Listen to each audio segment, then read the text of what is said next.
नेता जो भारत को उपदेश देते थे, दिल्ली आकर माफी मांगते हुए नजर ये हाल हुआ। लेकिन जरा सोचिए, पाकिस्तान जैसे दुश्मन देश का साथ देने वाले तुर्की, जरा सोचिए, पाकिस्तान जैसे दुश्मन देश का साथ देने वाले तुर्की का क्या होटल भी मालदीव की तरह वीरान होंगे। और इसकी वजह होगी भारत के उसका एक गलत कदम उस पर कितना भारी पड़ रहा है। भारत अब भावनाओं के बजाय सम्मान और नीतियों के आधार पर फैसले कर रहा है। नमस्कार दोस्तों, मैं राहुल वाजपेयी और आप देख रहे हैं counting clouds with RB channel. यहां सिर्फ सच्चाई दिखाई जाती है, वो भी बिना किसी लाग लपेट के। दोस्तों, गुरुवार 8 मई की शाम से ही ट्विटर यानी एक्स पर एक हैशटैग बाइकॉट तुर्की अजरबैजान ट्रेंड कर रहा है। ऐसा लग रहा है मानो 100 करोड़ से ज्यादा भारतीयों की आवाज एक सुर में गूंज रही है। लोग एक्स पर लिख रहे हैं कि जो भारत का नहीं वो हमारे पैसों का हकदार नहीं। क्या है पूरा माहौल, इस वीडियो में मैं आपको बताता हूं। पहले देखिए ये रिपोर्ट। खबरदार तुर्की, याद है मालदीव जब भारत ने नाराजगी जताई थी तब कैसे वहां के होटल खाली हो गए थे, अर्थव्यवस्था चरमराई और नेता झोली फैलाकर भारत आ गए थे।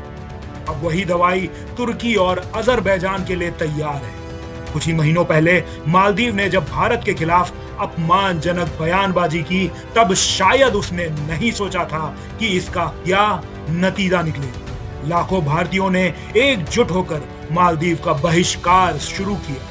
बुकिंग्स रद्द हुई, एयरलाइंस की उड़ानों में कमी आई, यहां तक कि लोगों ने अपने हनीमून डेस्टिनेशन बदल दिए। परिणाम यह हुआ कि मालदीव का टूरिज्म घुटनों पर आ गया।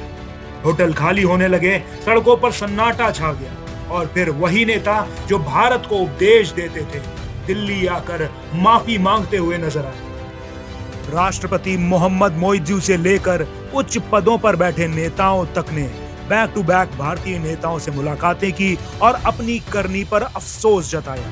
ये था भारत की जनता की ताकत का नमूना। मालदीव ने सिर्फ बयानबाजी की थी तो उसका ये हाल हुआ। लेकिन जरा सोचिए, पाकिस्तान जैसे दुश्मन देश का साथ देने वाले तुर्की का क्या हश्र होगा। शायद इसकी कल्पना भी तुर्की ने नहीं की होगी। सिर्फ एक सोशल मीडिया प्लेटफॉर्म एक्स पर किए गए हजारों पोस्ट केवल एक ही भावना को रिफ्लेक्ट कर रहे हैं कि देश पहले, बाकी सब बाद में। तुर्की और अजरबैजान का पाकिस्तान को खुलेआम समर्थन देना भारतीय अस्मिता पर सीधा हमला है और यही 125 करोड़ भारतीयों को चुभ गया है। मीडिया में आ रही रिपोर्ट्स की माने तो देश के बड़े ट्रैवल ऑपरेटर्स इस बात को कह रहे हैं कि सैकड़ों बुकिंग्स कैंसिल हो रही हैं। इसका सीधा मतलब है कि लोग अब जाग चुके हैं। जो देश भारत की सेना के खिलाफ खड़े हों, वहां जाना अब अपमान है।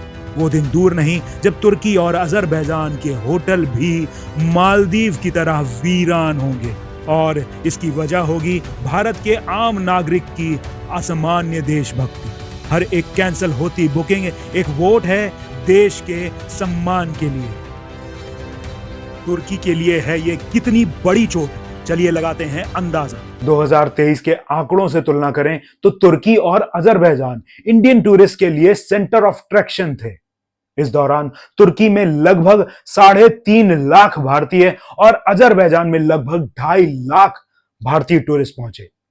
लेकिन अब हालात बदल चुके हैं।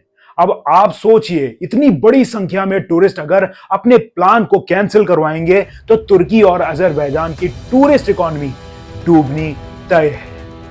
तुर्की को समझ आ जाएगा कि उसका एक गलत कदम उस पर कितना भारी पड़ रहा है। भारत अब भावनाओं के बजाय सम्मान और नीतियों के आधार पर फैसले कर रहा है। पर्यटन एक विकल्प है और भारत इस विकल्प को अपनी शर्तों पर इस्तेमाल करेगा। सिर्फ सुंदर लोकेशन से काम नहीं चलेगा। अब रिश्तों में वफादारी और संप्रभुता का सम्मान जरूरी है। भारत अब वो मुल्क नहीं है जो चुपचाप अपमान सह जाए। मालदीव की तरह तुर्की और अजरबैजान को भी भारतवासियों से माफी मांगनी ही पड़ेगी, क्योंकि ये जागरूक भारत है जो जवाब देना जानता है।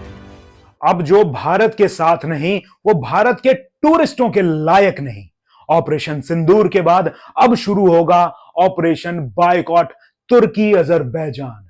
यहां पर्यटन अब राष्ट्र नीति का हिस्सा है। भारत की जनता ने फैसला कर लिया है। अब दोस्ती उसी से जो भारत के साथ खड़ा हो, वरना बहिष्कार तय है। दोस्तों, ये वीडियो आपको कैसा लगा कमेंट करके जरूर बताइए।